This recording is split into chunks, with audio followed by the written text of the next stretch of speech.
Welcome to our channel Satya DS classes. तो चलिए start करते हैं।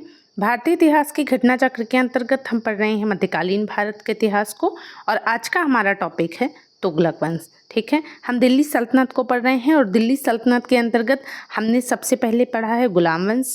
ठीक है, अगर आपने नहीं देखा है तो वो क्लास भी देख लीजिए। इसके बाद हमने पढ़ा है खिलजी वंश के बारे में, और आज हम पढ़ेंगे तुगलक वंश के बारे में। ठीक है, इन दो क्लासेस को हम कंप्लीट कर चुके हैं। तुगलक वंश के बारे में जो भी इम्पॉर्टेंट फैक्ट है वो हम सब इस क्लास में डिस्कस करेंगे। सबसे पहले हम जानते हैं तुगलक वंश के संस्थापक कौन है। तो याद रखना, तुगलक वंश के संस्थापक पूछे या फिर तुगलक वंश का जो पहला शासक या पहला सुल्तान है, यही सेम क्वेश्चन जो है 3 से 4 बार पूछा गया है। तो इस बात को याद रखना, तुगलक वंश का संस्थापक पूछे या तुगलक वंश का पहला सुल्तान कौन था, गाजी मलिक। ठीक है, गाजी मलिक या गयासुद्दीन तुगलक, दोनों को याद रखना। गयासुद्दीन तुगलक जो है ये गाजी मलिक के नाम से दिल्ली की गद्दी पर बैठा था, तो इसको याद रखना। फिर क्वेश्चन पूछा था कि कृषि को समुन्नत करने के लिए नहरें खुदवाने वाला 14वीं शताब्दी का पहला शासक कौन बनता है। तो याद रखना, इसमें टाइम पीरियड को भी याद रखना। 14वीं शताब्दी के बारे में पूछा गया है, तो वो था गयासुद्दीन तुगलक। ठीक है, दिल्ली सल्तनत में तुगलक वंश का शासनकाल जो है ये सबसे लंबा रहा। ठीक है, 1320 से लेकर 1414 ईस्वी तक इसका शासनकाल रहा। किसका? तुगलक वंश का। तो हम बात कर लेते हैं, जैसे गुलाम वंश की हम बात कर रहे थे, तो गुलाम वंश का जो शासनकाल रहा ये आपका रहा 1206 से लेकर के 1206 से लेकर के 1290 ईस्वी। ठीक है, ये किसका शासनकाल रहा? ये गुलाम वंश का शासनकाल रहा।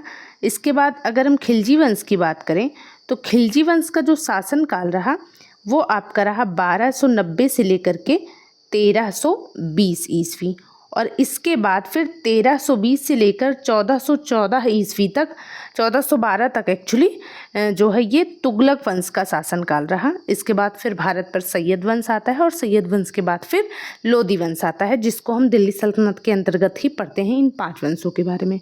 ठीक है, आगे चलते हैं।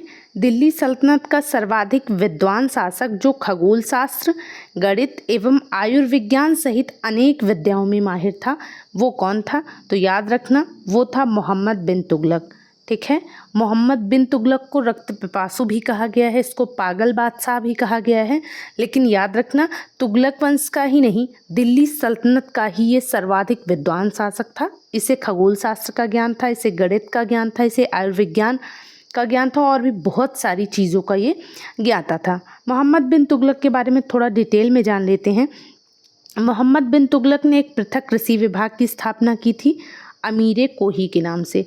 ठीक है, तो याद रखना, अमीरे कोही के नाम से एक पृथक कृषि विभाग की स्थापना किसने की थी? मोहम्मद बिन तुगलक ने। इसने राजधानी परिवर्तन किया था, कहाँ से कहाँ तक? तो राजधानी पहले दिल्ली थी, दिल्ली से दौलताबाद या देवगिरी राजधानी कौन ले गया था? तो वो ले गया था मोहम्मद बिन तुगलक। ठीक है, भारत में सर्वप्रथम सांकेतिक मुद्रा का प्रचलन किसने किया था? तो मोहम्मद बिन तुगलक ने किया था। और ये भी जान लीजिए कि सांकेतिक मुद्रा क्या है। तो तांबे व इससे मिश्रित कांसे के सिक्कों को इसने जारी किया था। किसने? मोहम्मद बिन तुगलक ने, जिसका मूल्य जो है ये चांदी के सिक्के के बराबर था। यही थी इसकी सांकेतिक मुद्रा, और ये जो सांकेतिक मुद्रा की जो योजना थी ये असफल हो गई थी, क्योंकि इस पर केंद्रीय नियंत्रण जो है ठीक से था नहीं। मोहम्मद बिन तुगलक द्वारा जारी स्वर्ण के सिक्कों को इब्न बतूता ने दिनार की संज्ञा दी है, तो ये क्वेश्चन पूछा गया है। ठीक है, तो याद रखना। फिर हम इब्न बतूता के बारे में थोड़ा डिटेल में जान लेते हैं। इब्न बतूता की जो पुस्तक है बहुत इंपॉर्टेंट है, किताब उल रिहला, ये इब्न बतूता की पुस्तक है। इब्न बतूता ने डाक व्यवस्था का विस्तृत विवरण दिया था सल्तनत काल में, तो इस बात को याद रखना। किताब उल रिहला में इसने सल्तनत कालीन डाक व्यवस्था का विवरण दिया था। किसने? इब्न बतूता ने। इब्न बतूता कहाँ का था? तो अफ्रीकी यात्री था, मोरक्को का निवासी था। और इब्न बतूता जो है ये मोहम्मद बिन तुगलक के शासनकाल में भारत आया था, और मोहम्मद बिन तुगलक ने इसे दिल्ली का काजी नियुक्त किया था। और ये सारी बातें बहुत इंपॉर्टेंट है, तो इन सबको याद रखना। आगे चलते हैं। होली के सार्वजनिक उत्सव में भाग लेने वाला दिल्ली का पहला सुल्तान कौन था? मोहम्मद बिन तुगलक था, तो ये भी याद रखना। इतिहासकार बदायूनी ने किसकी मृत्यु पर कहा था कि सुल्तान को अपनी प्रजा से और प्रजा को सुल्तान से मुक्ति मिल गई। किसने लिखा था? इतिहासकार बदायूनी ने लिखा है। किसके मृत्यु पर लिखा था? तो याद रखना मोहम्मद बिन तुगलक की मृत्यु पर लिखा था। क्वेश्चन पूछा था कि किस सुल्तान ने बेरोजगारों की सहायता के लिए रोजगार कार्यालय की स्थापना की थी? तो याद रखना रोजगार कार्यालय की स्थापना किसने की थी? फिरोज शाह तुगलक ने की थी। ठीक है। और दान दक्षिणा देने के लिए दीवाने खैरात नामक विभाग स्थापित किया था। किसने? तो वो भी फिरोज शाह तुगलक ने। तो याद रखना रोजगार कार्यालय हो या फिर दीवाने खैरात हो, दान विभाग हो, दोनों की स्थापना किसने की थी? फिरोज शाह तुगलक ने की थी। फिर क्वेश्चन पूछा गया था कि किस सुल्तान के दरबार में सबसे अधिक गुलाम थे? तो याद रखना फिरोज शाह तुगलक के दरबार में सबसे अधिक गुलाम थे। दिल्ली सल्तनत में संभवतः फिरोज शाह तुगलक के दासों की संख्या 1,80,000 थी। देख रहे हैं कितनी बड़ी संख्या है, 1,80,000 इसके दासों की संख्या थी। और इसने अपने दासों की देखभाल के लिए एक पृथक विभाग भी बनाया था जिसका नाम है दीवाने बंदगान। तो पूछा जाता है कि दीवाने बंदगान क्या है? तो याद रखना दीवाने बंदगान जो है ये दास विभाग है। ठीक है। फिर पूछा गया था कि लोक निर्माण विभाग की स्थापना किसने की थी? तो याद रखना लोक निर्माण विभाग की स्थापना फिरोज शाह तुगलक ने की थी। तो इसको भी याद रखना। पूछा गया था कि दिल्ली का वह सुल्तान जो भारत में नहरों के सबसे बड़े जाल का निर्माण करने के लिए प्रसिद्ध है, वो सुल्तान कौन सा है? वो भी है फिरोज शाह तुगलक। इसने 5 बड़ी नहरों का निर्माण सल्तनत में करवाया था। तो इस बात का जो है आपको इस बात को याद रखना चाहिए। ठीक है। फिरोज शाह तुगलक ही हैं भारत में नहरों के सबसे बड़े जाल का निर्माण करवाने वाले शासक। फिर हम बात करते हैं सिंचाई कर। सिंचाई कर का नाम क्या है? हक ए सर्ब। सिंचाई कर लगाने वाला दिल्ली का पहला सुल्तान कौन है? तो वो भी है फिरोज शाह तुगलक। तो याद रखना सिंचाई कर लगाने वाला दिल्ली का पहला सुल्तान फिरोज शाह तुगलक है। फिरोज शाह तुगलक ने ब्राह्मणों पर भी जजिया कर लगाया था। ये भी क्वेश्चन पूछा गया है कि ब्राह्मणों पर जजिया कर लगाने वाला पहला शासक कौन सा है? तो फिरोज शाह तुगलक है।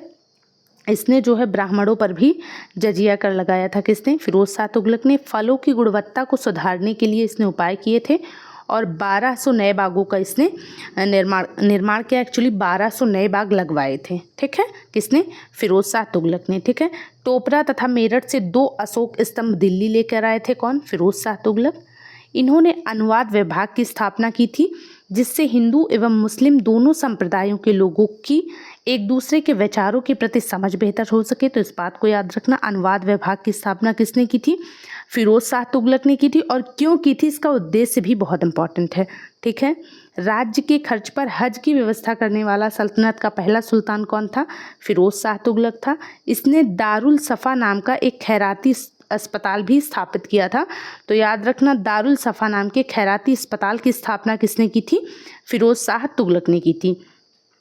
फिरोज शाह तुगलक का जो नगरकोट अभियान है जो नेपाल में इसने किया था, फिरोज शाह तुगलक के नगरकोट अभियान के दौरान संग्रहित 300 संस्कृत पुस्तकों का अनुवाद किसने किया था? तो अनुवाद किया था अजीजुद्दीन खान ने। किस भाषा में किया था? ये भी इम्पॉर्टेंट है।